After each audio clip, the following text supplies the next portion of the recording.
দীর্ঘ 3 মাস পর আবার এই আজ থেকে আমাদের পারমিশন দিয়েছে, তাই আবার নতুন করে সবাই বোট টোট গোছাচ্ছি আমরা। বোট গুছিয়ে মানে 3 মাস দীর্ঘদিন বসেছিলাম, তো অনেক কষ্টে গেছে। তবে এখন আনন্দ হচ্ছে যে আবার সুন্দরবনের পারমিট দিয়েছে, আমরা আবার যাব সুন্দরবনে।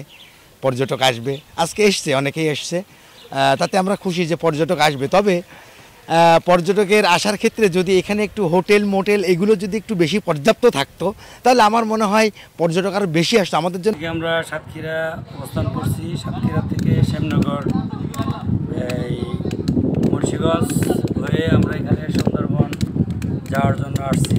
বিগত 3 মাস বন্ধ ছিল, এখন জানতে পারছি যে এটা আজকে এই সুন্দরবন থেকে এখানে ঘোরার জন্য সবার একটা অনুমতি হয়েছে এবং দেওয়া হয়েছে।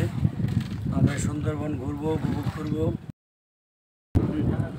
সাতক্ষীরার আকর্ষণ সড়কপথে সুন্দরবন, আমাদের Munshiganj Sundarban eco tourism centre 3 মাস দীর্ঘ 3 মাস বন্ধ ছিল। জুন জুলাই আগস্ট বন্ধ থাকার পরে আজকে 1 তারিখ থেকে আমাদের সুন্দরবন যে ইকো ট্যুরিজম আছে, ইকো ট্যুরিজমটা চালু হয়ে গেছে।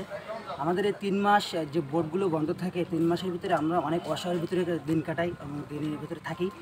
তো আমাদের এই 1 তারিখ থেকে পারমিশন ছেড়ে দিয়েছে। এবার টুরিস্টদের কাছে আহ্বান জানাচ্ছি যে আপনারা আসুন সুন্দরবন সাতক্ষীরা আকর্ষণ সড়কপথে সুন্দরবন, আপনারা ঘুরুন, দেখুন, সুন্দরবনকে অনুভব করুন।